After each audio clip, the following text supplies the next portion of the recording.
There you go.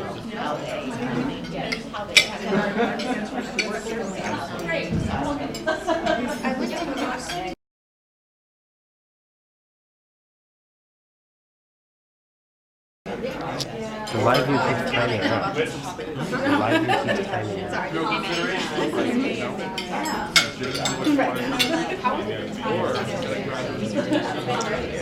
Right. That's not a really good option. You gotta pick it.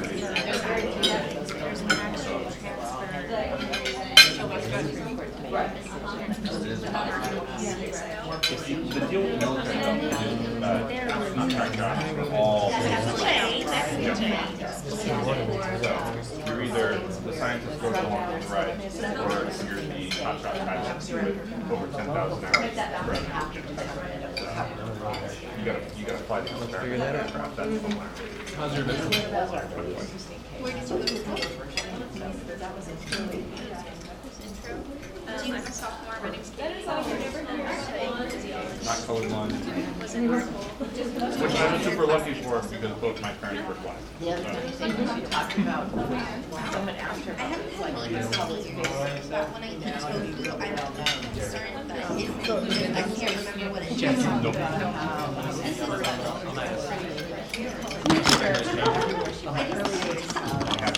I grew up in Texas.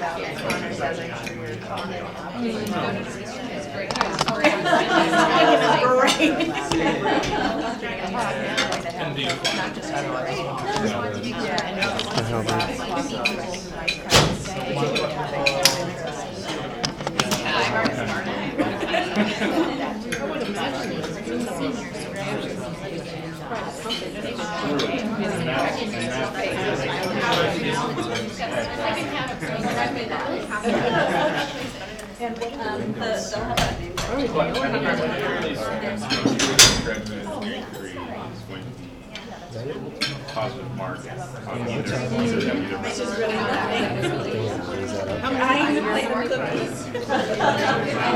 Right now, as far as I know, no.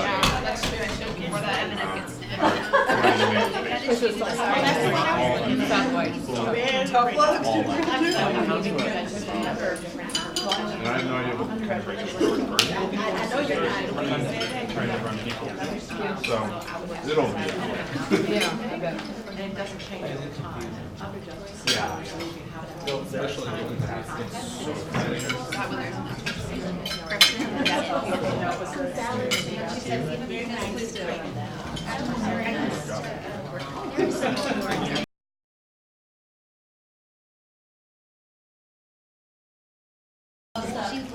Even on top of this thing, better than that.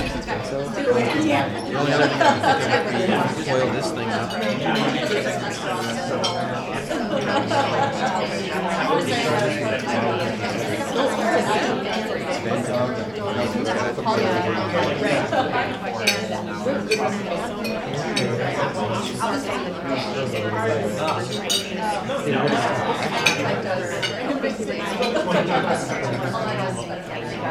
No, I didn't sign in.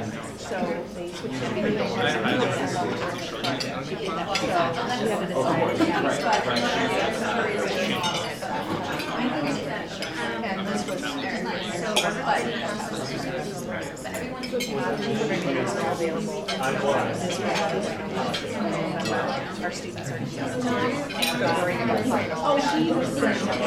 I always get it. That's why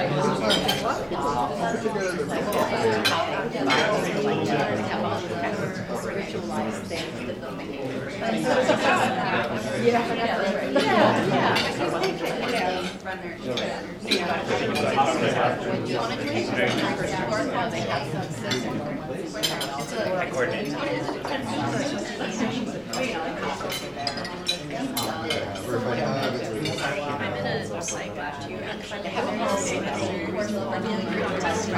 Supposed to have numbers over 2,000.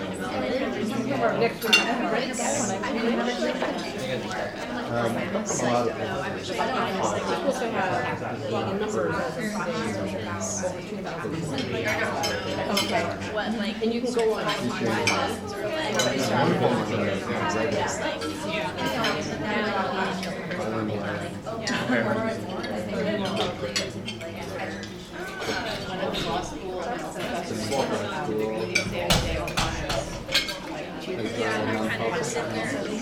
so you have like the testers, Yeah, it's like quick of it.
just like email. Yeah, that would be.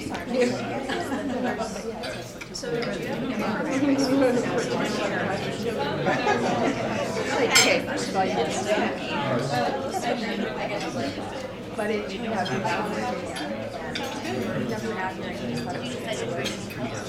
Waiting for time. okay, I'll get it.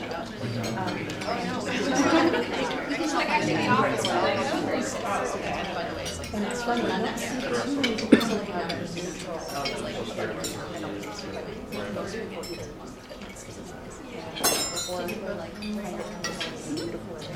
start and it's not too hard.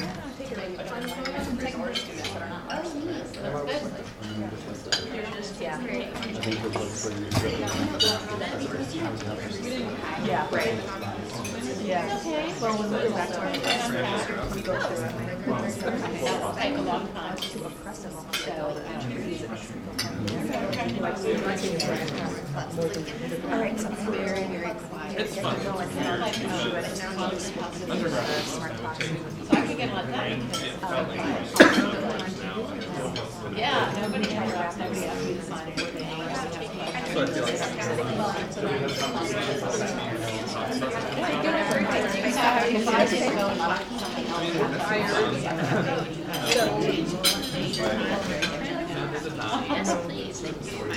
Good afternoon, everyone.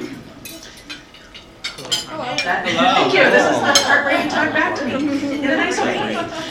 So, welcome to the first Smart Talk of the fall of 2016. My name is Karna Walter. I'm the Assistant Dean in the Honors College, and I put together the series. And in the fall, we tie our talks and we invite speakers who can talk about the themes that are presented in our Honors Common Reading. So I know at least a few of you are first-year students here, so that means you know what the Common Reading is theoretically, right?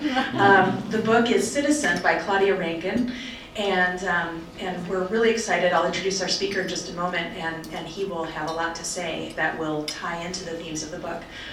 Excuse me, I wanted to mention to all of you, whether you're a first-year student or you're a senior or you're a faculty or you're a friend of the Honors College, we have an exciting event coming up on Friday. and that is the visit to our campus of this year's Common Reading author. So Claudia Rankin is the author of our Common Reading. She will be coming in on Friday, and we are partnering with the Poetry Center. We've got some Poetry Center people here today, as well as with College of Humanities and some other campus partners to sponsor her visit.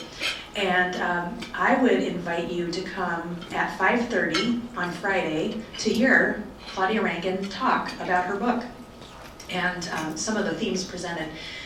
This will take place in the ENR 2 building. Anyone not know where that is? Maybe you don't want to admit it if you don't. It's on the south side of campus, and any one of our honor staff would be glad to point you in the direction of where that building is. So her talk will be at 5:30. There will also be an opportunity to have your book signed, the book that you might have received as a first-year student, or to purchase a book, a copy of Citizen or some of her other books that she has published, and have her sign it. And then at 7 o'clock on Friday, she is going to do a poetry reading.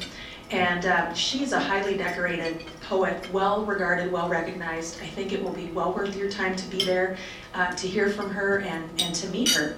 So mark that on your calendars, Friday, September 23rd, from 5:30 to 16. September 16th. 16, sorry, I was a week ahead. Wow. I saw some people, no, Friday the 16th, as in 2 days from now, because today is the 14th. So we would love to have you come for that.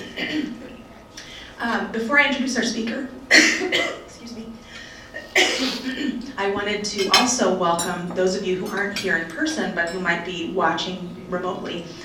We have our friends at UA South and some other friends of honors who might be watching this right now, and so we welcome you to our company. So when we were putting together the list of speakers for this year's the fall series, I was speaking with several colleagues, several of whom recommended the person who is our first speaker. So Professor Farid Matuk is here from the Creative Writing Department at the U of A. And as he and I were just chatting, it occurred to me that he sounds a lot like honor students to me, with his diverse set of experiences and interests prior to coming here. And I think all of those experiences, probably inform the work that he does here as a professor, as a writer, as a thinker.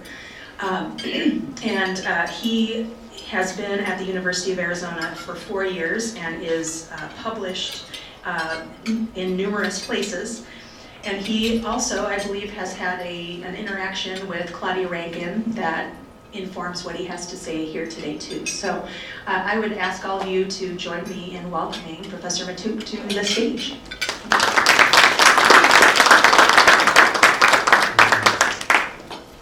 Thank you everybody for being here.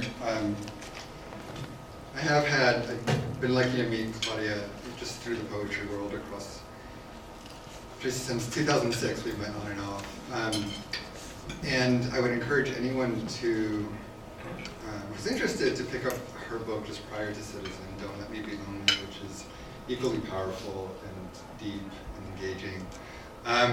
But she said publicly and privately, for whatever reason, Citizen, not for whatever reason, for very kind of well-documented reasons, Citizen has broken through. It's brought the great work that poetry does all the time into all kinds of other spaces and all kinds of opportunities for conversation. So I'm grateful to the Honors College, I'm grateful to the Poetry Center for staging this conversation, for creating the space. Rankin has said about Don't Let Me Be Lonely that she never traveled for that book. She did the fewest readings possible. It just wasn't the right time in her life. And now that Citizen has crossed into all of these spaces, she feels called to travel as much as possible behind this work and to engage in these conversations that get opened up by the book. I'm grateful too because I think that the work of the Honors College, the work of the Poetry Center, is exactly the kind of programming an institution can do to help deepen our work with these issues. Too often, and I have some things I want to point to, but too often I think we get into damage control mode as institutions and as representatives of institutions. And just creating the space, assigning the book, or making the book available having folks come and talk about it hopefully can do something deeper and more lasting than crafting a policy or what have you. So some of you may have gotten the email that gave the content warning, the trigger warning about the video that I wanted to show. And I apologize for the confusion. I've decided instead to start with something else. I may cue that video up if it feels like we need to go there. But I had thought originally of showing this piece. It's called Sleeping Soldiers.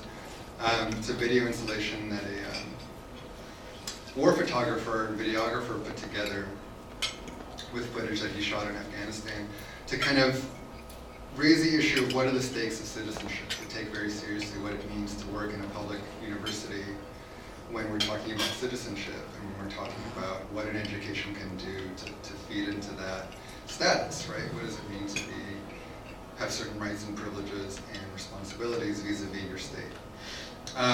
But Rankin herself will tell you that citizen is really much more about the small intimacies that happen between people. And the moments when those intimacies get forged and broken. And so I thought, that makes sense. But as a backdrop to that question, I wanted to just highlight my understanding, or begin with my understanding of scandal. So she says, this book is really about the way that white supremacy and racism get forged in the intimate spaces between people, and it's not about scandal. So I was thinking, well, then what is scandal? And just to be really straightforward and to kind of set a groundwork, my sense of scandal when it comes to race relations in this country is that we have one largely uninterrupted and ongoing scandal. And it has kind of three major areas of enforcement. And one would be the violence of state agents, so police and other actors, and the violence of private agents, vigilantes, on black bodies. And that's a largely uninterrupted stream from enslavement forward. Though it's mutated and it's changed, its technologies. And many would argue that what we are experiencing now as a public conversation around police shootings is something that's made available only through technology and the ease of transmission of imagery that has really always been a part of the racialized experience in this country.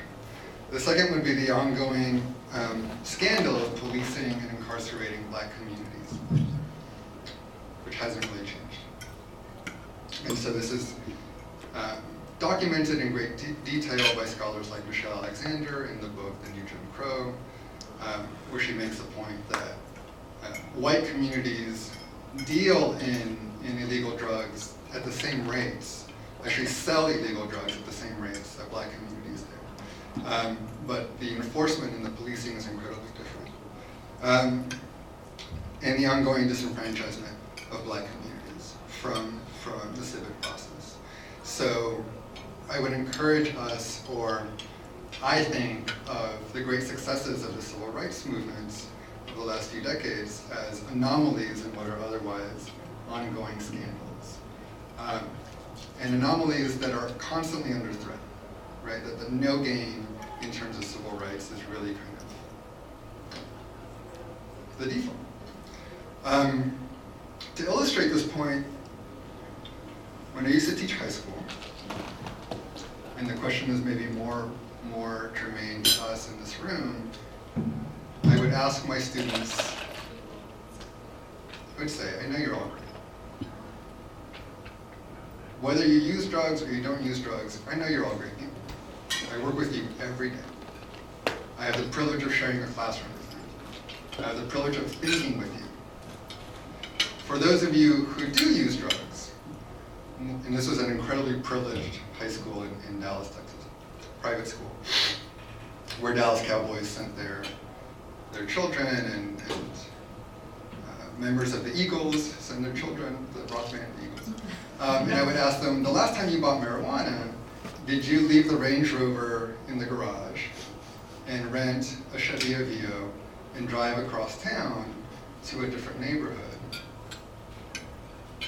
And the answer was always no.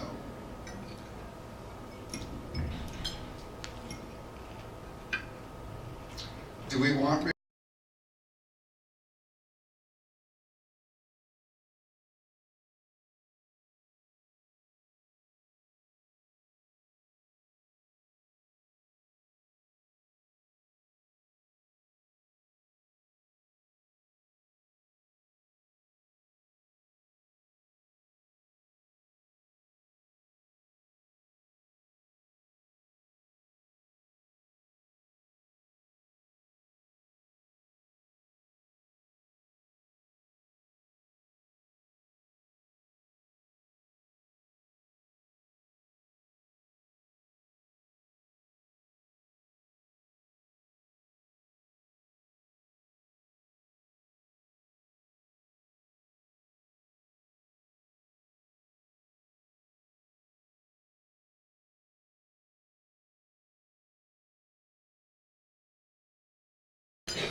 somebody holds an academic appointment? With that in mind, I thought I would begin with this, and it's kind of a off-the-cuff, close reading of the first few paragraphs of a speech that a fiction writer gave earlier this month. That's been making the rounds in social media, I guess. So,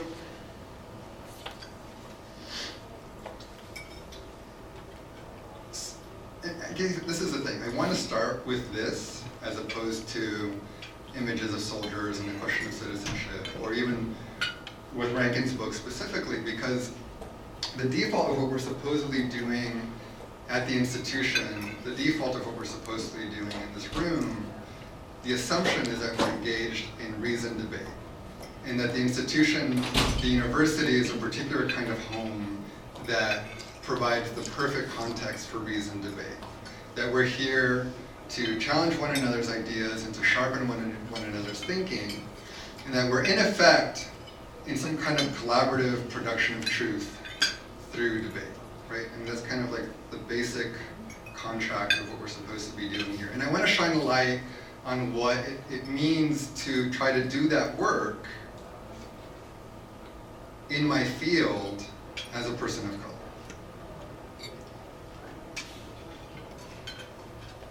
So my thesis is that reasoned debate doesn't actually work that way. The landscape is not equal, and the ideal of reasoned debate only holds when those who are oppressed do not call out the power of those who oppress. What passes for nuanced reasoning can too often be nuanced theater, the performance of careful deliberation that only serves as a mask for an exercise of power, for a doubling down on one's position of privilege. As such, the ideal of a reasoned debate and of the university as its proper home depends on an inordinate amount of emotional and psychic labor on the part of oppressed peoples. Labor that negotiates the little things. So Lionel Shriver is the author of no less than 13 novels. Her most recent, The Mandibles, is published in 2016 by HarperCollins. She's US born, 1957, a resident of the UK, and as she says in the speech, of German heritage. And she delivered this speech, Fiction and Identity Politics, on September 8th at the Brisbane Writers Festival.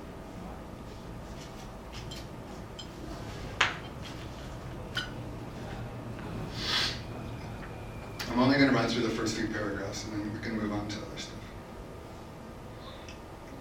I hate to disappoint you folks, this is Shriver speaking. But unless we stretch the topic to the breaking point, this address will not be about community and belonging. And to that point, I totally agree with her. It takes a lot of risk to actually have real conversations and to bring everybody to the table. In fact, you have to hand it to the festival's organizers. Inviting a renowned iconoclast to speak about community and belonging is like expecting a great white shark to balance a beach ball on its nose. The topic I had submitted instead was fiction identity politics, which may sound on its face equally dreary. Already, I want to point out that you're in the territory of a formula, of a critical meme, and the way that this meme structures itself is always that identity politics is a policing agent. And it takes the radical, it takes the great white shark, it takes the iconoclast to be daring enough to call out the policing force of identity politics. Never mind all of the aggrandizement of one's individual brand when you set yourself up as the outsider who's brave enough to challenge, in the name of free speech. I'm afraid the bramble of thorny issues that cluster around identity politics has got all too interesting, particularly for people pursuing the occupation I share with many gathered in this hall, fiction writing. Taken to the logical conclusion, ideologies recently come into vogue, challenge our right to write fiction at all. And so I don't need to kind of break down the most basic rhetoric that's happening, where you cast an opposing idea as vogue, you've deauthorized it, right? This is a passing fad. And now we're in the realm of rights. My right to do X, Y, and Z has been challenged by the identity police. Meanwhile, the kind of fiction we're allowed to write is in danger of becoming so hedged, so circumscribed, so tippy-toe, that we'd indeed be better off not writing the anodyne dribble to begin with. Let's start with A Tempest in a Teacup at Bowdoin College. Again, the dismissive rhetoric. In Brunswick, Maine. Earlier this year, 2 students, both members of student government, threw a tequila-themed birthday party for a friend. The host provided attendees with miniature sombreros, which, horror, numerous partygoers wore. When photos of the party circulated on social media, campus-wide outrage ensued. Administrators sent multiple emails to the culprits, threatening an investigation into an act of ethnic stereotyping. Partygoers were placed on social probation, while the 2 hosts were ejected from their dorm and later impeached. I don't know what it means to be impeached from Bowdoin College, but these poor souls were impeached. They held student government positions. Thank you for the clarification. They held student government positions, and they were impeached from those. Bowdoin student newspaper decried the attendees' lack of basic empathy.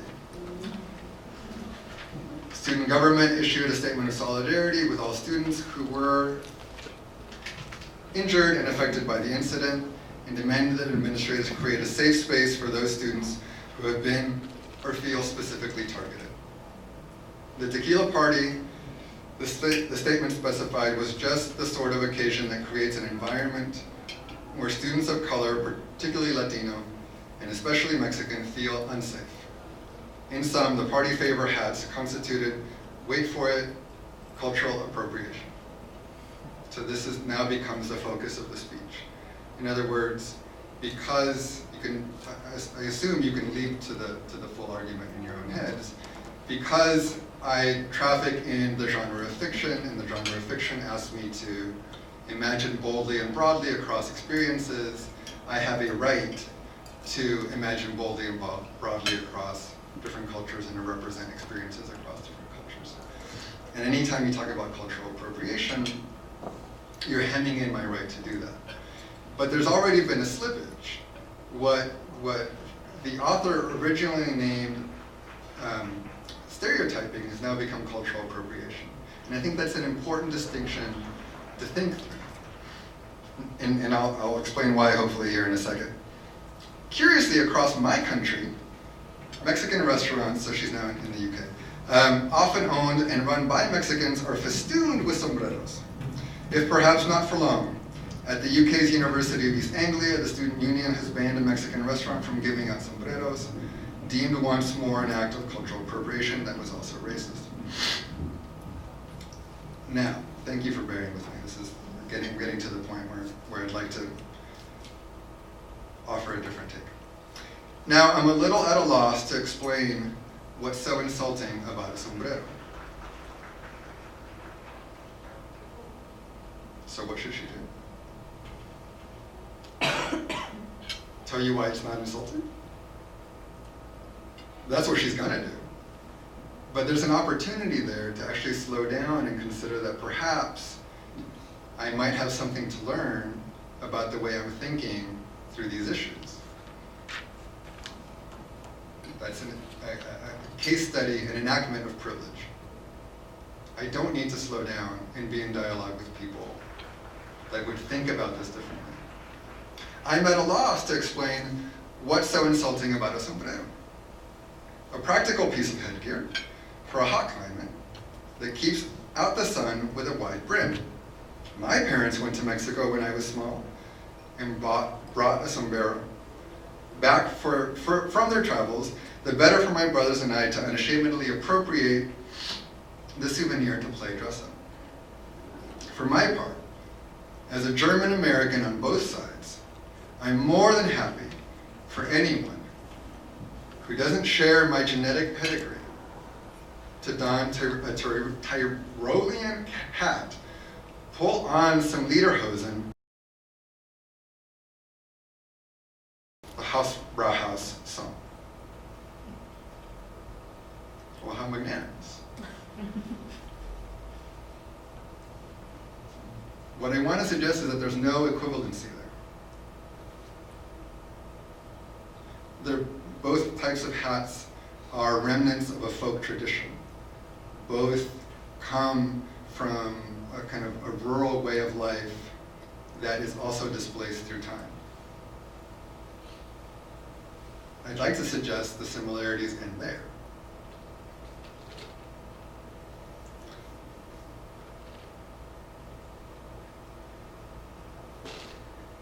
One more. But what does this have to do with writing fiction? The moral of the sombrero scandal is clear. You're not supposed to try on other people's hats. Yet that's what we're paid to do, isn't it? Step into other people's shoes, and you can see the argument begins with. I would suggest that maybe sombreros are actually not Mexican hats. Or they have very little to do with Mexican ranch culture as it's lived today.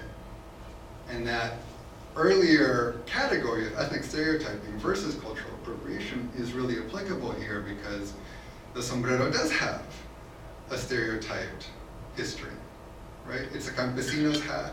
It was a campesino's hat.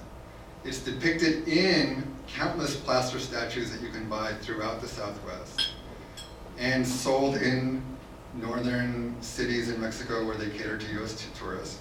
It's portrayed as being worn by a campesino who's resting, who's shielding from the sun and taking a nap. And that has attached with it the values of laziness, of because you're rural, that you're untutored, or that the wisdom that you have is not comparable to the wisdom that might have been gained if you had come into the city.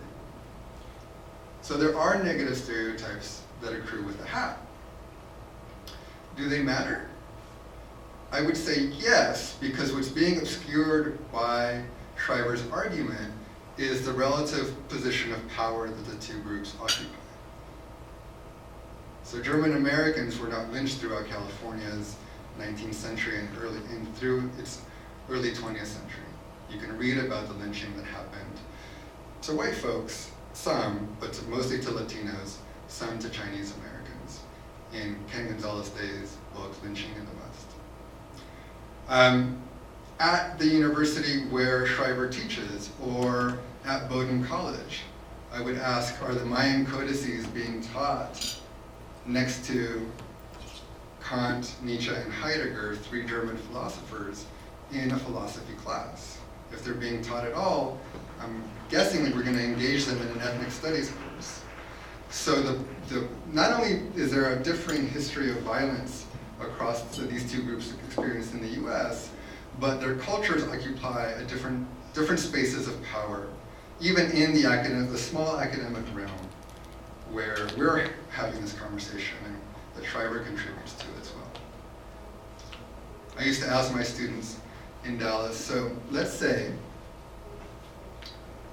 you are a cisgendered white boy and you're going on a date and you get into your German car and you listen to African American hip hop and you pick up your Asian American girlfriend and you go to eat Indian food. you've just consumed or had a relationship to all kinds of traditions from different cultures, but at no time did you worry about the authenticity of your own place.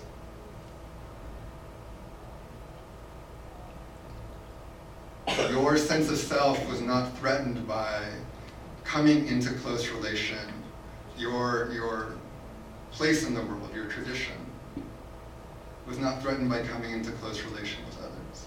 And then we would read Sherman Alexi's Reservation Blues, right? Where you've got Native American characters who pounce on this poor, unsuspecting white boy at the airport who happens to be named Dakota. Where'd you get that name? You have no right to that name. And the question becomes, why are they so angry? There's just a relative difference in your place in the culture. One is more threatened and besieged, and one is not. And the harder conversation to have, the one I think the Honors College and the Poetry Center and U of A hopefully are setting ourselves up to have, is how do you deal with power that makes those two hats feel different, rather than how do you just focus on who's wearing a hat and who's not wearing a hat, who gets to wear it, who doesn't get to wear it. And part of my critique would extend to Bowdoin College in this narrative, because once again you have an outpouring of empathy or sympathy, but were there structural changes made to rethink the place of Mexican culture or indigenous culture in the curriculum of the school? Were there opportunities explored for the undergraduates of Bowdoin College to be involved in immigration rights issues, in activities that would actually start to affect that power imbalance, so that all this other stuff about costumes and Halloween and the names and the representation, so that we could all be as blasé about other people wearing our hats as someone with German heritage. That's the harder work, it seems to me, is to actually engage your community and yourself and your students into affecting the relation of power that makes those things feel different.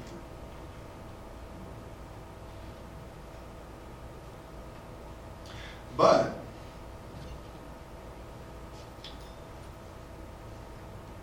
this can't be interesting, what just came out of my mouth. It can't feel like news, guys. It doesn't feel like news to me. And I could point to decades of people making this point. People more decorated than I am, more talented than I am. Gloria Anzaldúa, James Baldwin, Rita Dove. I mean, we could go on and on and on and on and on. This is not news, but it is power. And my having to say these things is my getting played by power. And somebody else will have to say them again and again and again. Because what is actually one's exercising the boundaries of one's privilege, and one's defending the boundaries of one's privilege. I get to do X, Y, and Z as thoughtlessly as I want to.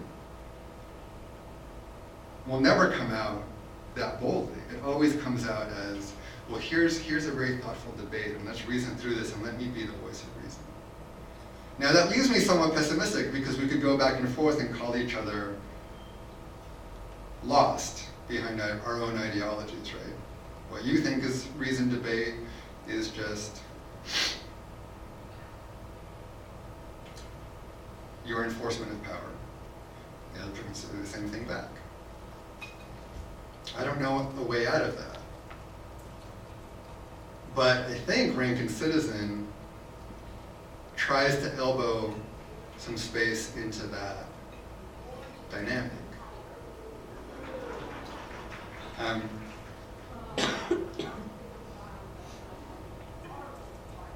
So I was reminded, and I'm grateful for the reminder, that because this is an Honors College audience,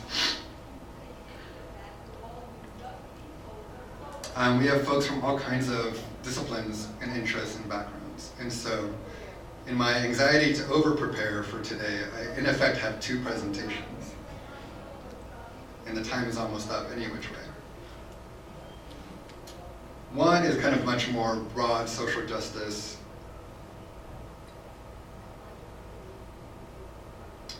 Who are we? What's our position? And the other is much more literary about citizen. I guess I'll just say the handouts are purely supplemental. I'm incredibly impressed with the resource page that the Honors College created for this book. And I would encourage you all to watch the videos and read the essays that were provided on that page. There were some there that I had never come across. And so here I'm including a review of Citizen by B.K. Fisher that's incredibly smart, though I think it's somewhat incomplete, and I talk about that in one of these presentations. And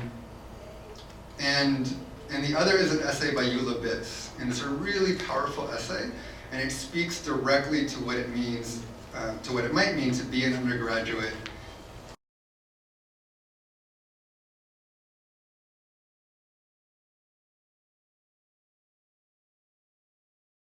is a nonfiction writer. She taught for a while at the University of Iowa, and this essay called Is This Kansas reflects on her time with undergraduates, living in the undergraduate neighborhood in Iowa City, which is an interesting thing to think about now that we have this development of these kind of glamorous high-rise housing complexes that in a way are corralling the undergraduate population. So that the way that the undergraduate population takes up space is very different than the days of yore with like the college town neighborhoods and the beer pong on the front lawn and as she describes, a pile of mattresses that get lit into a bonfire and whatnot. But I'm mindful of time with 15 minutes left, so I'm going to open it to questions and I can dive in and out of either presentations as a conversation warrants. Yes? So, I feel like the thing with the sombrero is it's not meant as a slide on the Latino culture. I think it's just a recognizable symbol, and isn't it possible that something can just be something without having a deeper meaning that is offensive to everyone? I think so.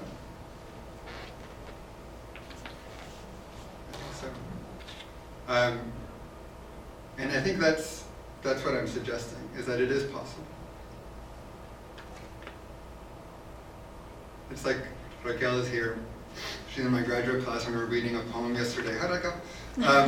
We were reading a poem yesterday by the poet Wa Win, and there's a line in there that says, it's not impossible to be sexual. It's not impossible.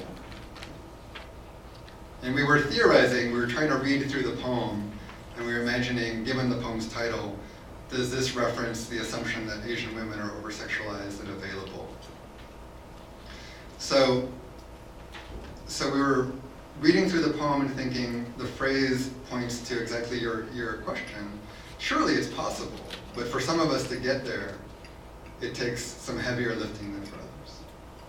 And I think that's the point I'm trying to make about the difference between the signs of German folk tradition and the other. Is that the thing is the thing, it's always just the thing.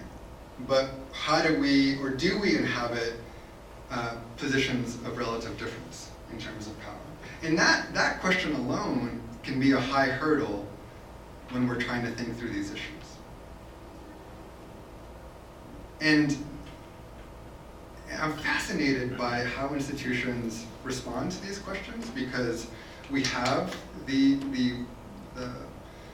technique of policy, and it can be very satisfying, to write policy and to feel like we set up some ground rules so that when things go bad, nobody can point back to the institution and say, hey, you guys fell asleep at the wheel, right? And that seems important. But having done social justice facilitating, as I'm sure some of you may have done as well or participated in, you realize that sometimes just the first fundamental question of, are our experiences really different? Aren't we all just people? Is the most important question, and it can take hours and hours and hours of dialogue and reading and years of life experience before we change our position on that question.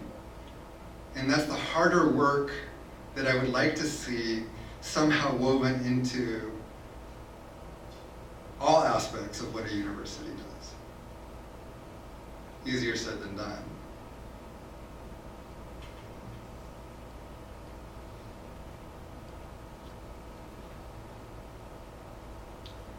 Do you have any examples of institutions where perhaps an analogous situation presented itself and you think that institution or the people that create that institution handled it differently or better? No. But that doesn't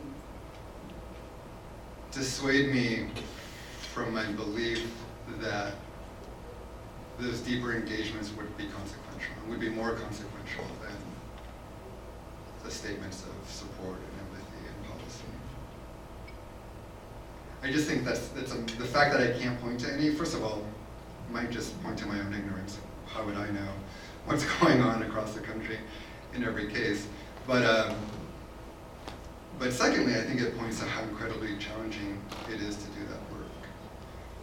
What would it mean to unpack our privilege as a core value of, what if that was in the strategic plan for our university?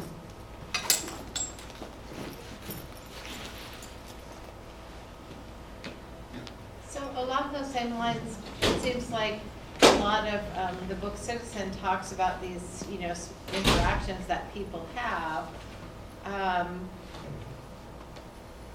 where the power dynamic is not clear and how it affects people is not clear. And so obviously we have that opportunity in classrooms to have those conversations where we can unpack privilege and we can talk about how things are affecting different people and hear different voices. But do you have other ideas of how that can happen in other kinds of settings and other strategies that people might use or other opportunities that people might have to have those kinds of conversations? I actually think it's not obvious at all to me how it happens in the classroom in a consistent and productive way. It's work that I try to do. But we have the opportunity in the classroom. We have the opportunity in the classroom. I think my first and most honest answer is I don't know, and my second answer is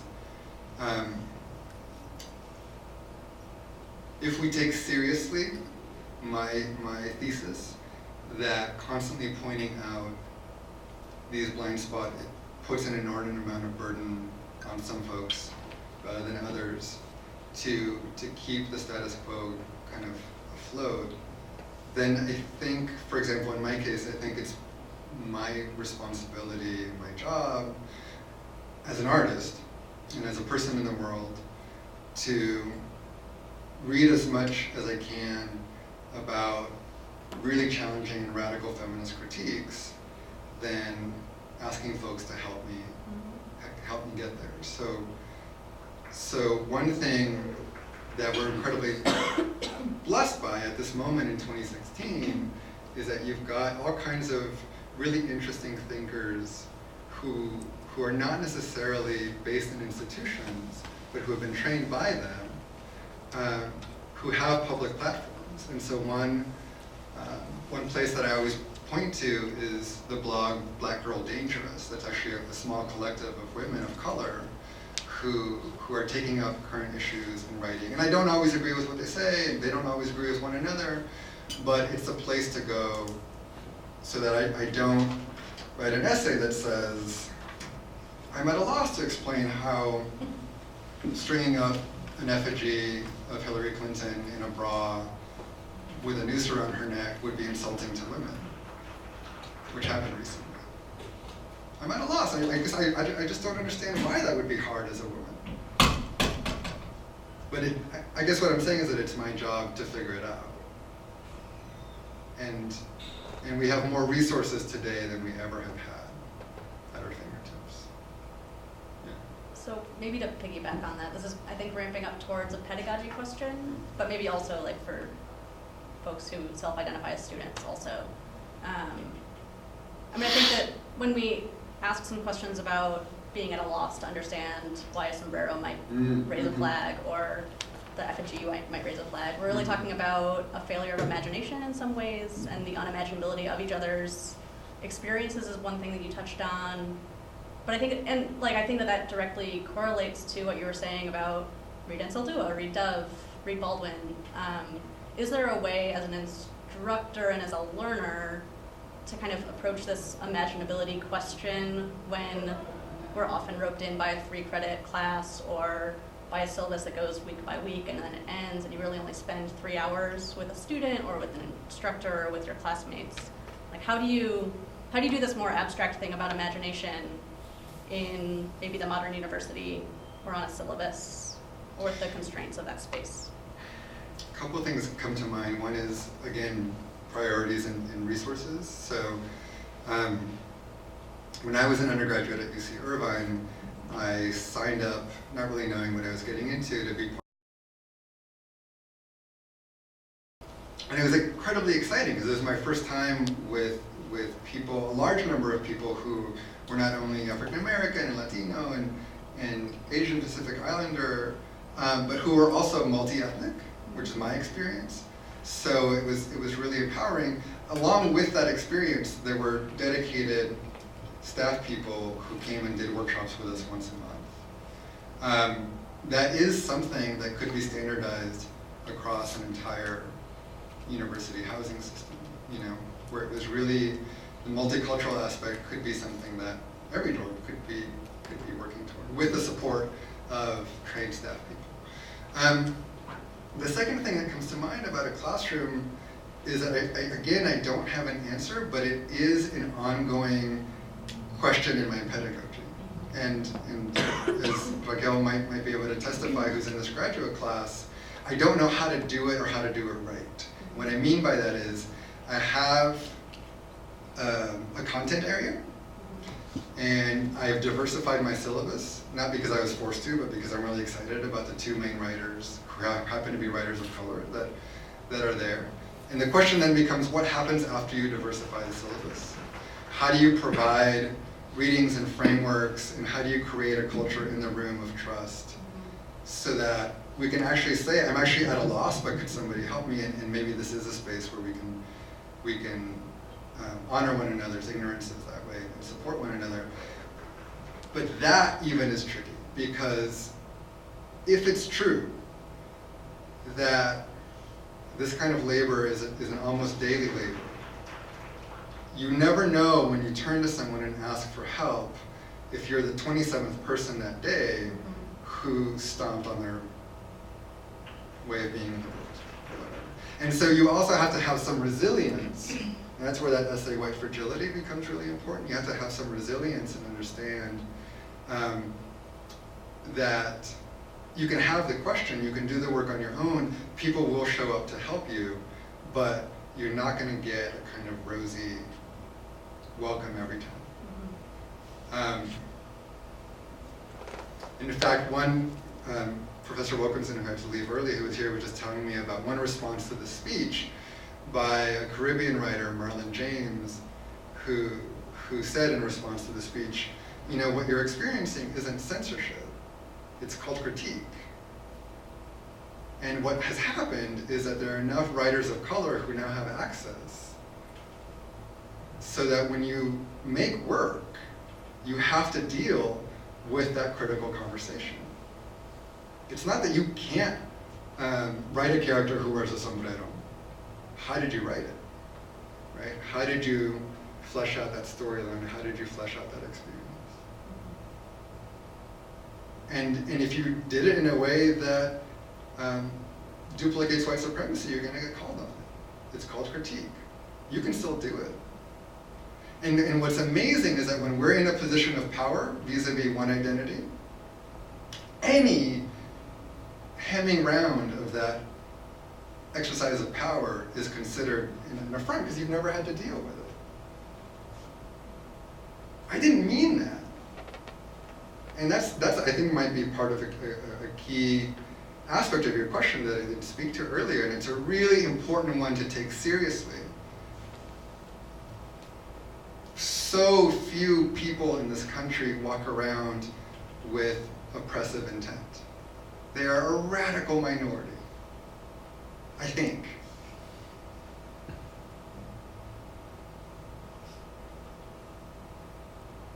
But I also believe that we are awash in misogyny and racism and white supremacy. And so we act out of those experiences, and this is what Rankin is detailing in this book. These are not people with hoods. These are people who are immersed in something the way a fish is immersed in water. And you react in a moment, and you're the agent of white supremacy. You're not an intent-bearing agent of white supremacy, right? And we're so wrapped up in this idea that when I get called a racist, I'm getting called a bad person, that immediately the only response is defense. And I think part of what I wanted to show with this video of the soldiers who, what's happening is, it's literally footage of them sleeping at peace, interspliced with them losing one of their own in the field, in the mountains of Afghanistan, and their reaction to that death is one of emotion, deep emotional distress. I mean, guys are losing it. And I think what fascinates me about that video is that you have agents of the state engaged in police actions, in military actions, about which I have strong critiques. And those actions also take a toll on the agent of the action, right? And it's something that I think really positively has kind of shifted in anti-war discourse from the Vietnam era to today, when the great wound in this country is, oh my gosh, we came home from the war and you called us baby killers, right? And I think today there's a much more complex view that says, look, I have a critique of the politics that sent you into war, but my God, how did that hurt you to have been there? And I think the same dynamic can be applied to how am I an agent of racism, how am I an agent of misogyny, right? So one of the slides I had was this social justice lawyer, Marie Matsuda, famously in the 90s, wrote an essay that had at its core this strategy of ask the other question. And that was her way of getting at the intersectionality of oppression. And she would say, well, okay, so something is obviously racist. Where's the misogyny in this, right? To get it. And I know we have to wrap up. But in the case of Trayvon Martin, you ask, okay, so obviously racism played a part there. And if you have to leave, please go ahead. I know some of you have to get to classes and whatnot. Where's the misogyny in the case of Trayvon Martin, one might ask? And you know that the vigilante who pursued him was very much operating out of an idea of having to protect other people, right? So how did masculinity get written into his body and into his mind as this role of protector, to the point where he took it upon himself to react in that situation? So it's not intent. Very often it's not intent. It's here we are, all written into these systems.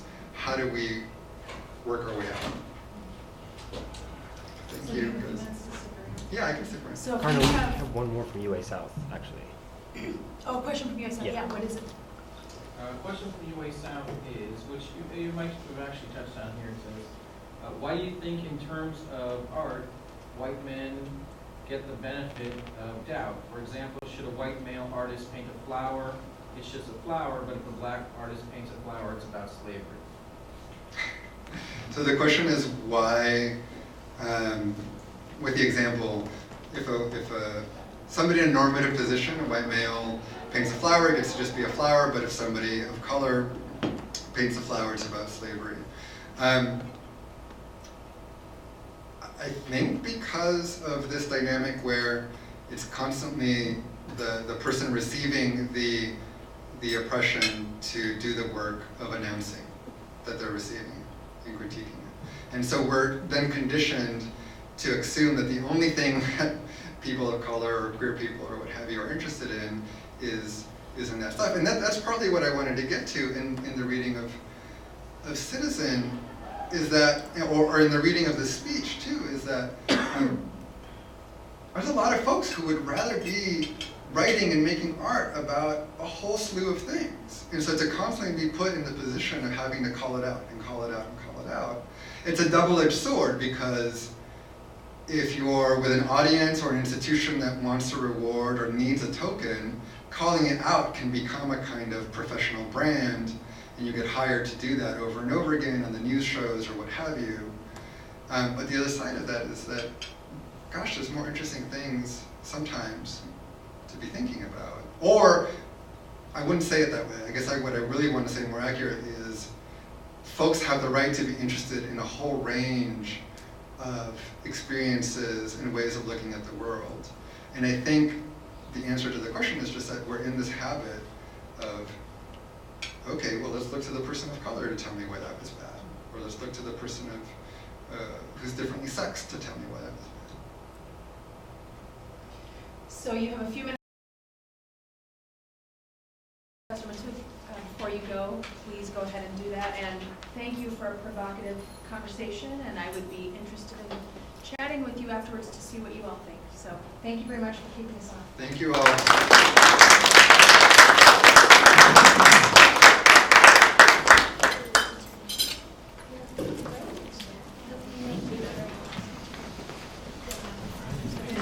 I'd like to continue this conversation on because I feel like today's society, there's no okay. So not only can I say that I'm privileged and I can do what I want, there's also this sense that they have the privilege of being There's a ton of activities. Oh, really? have the hour session. So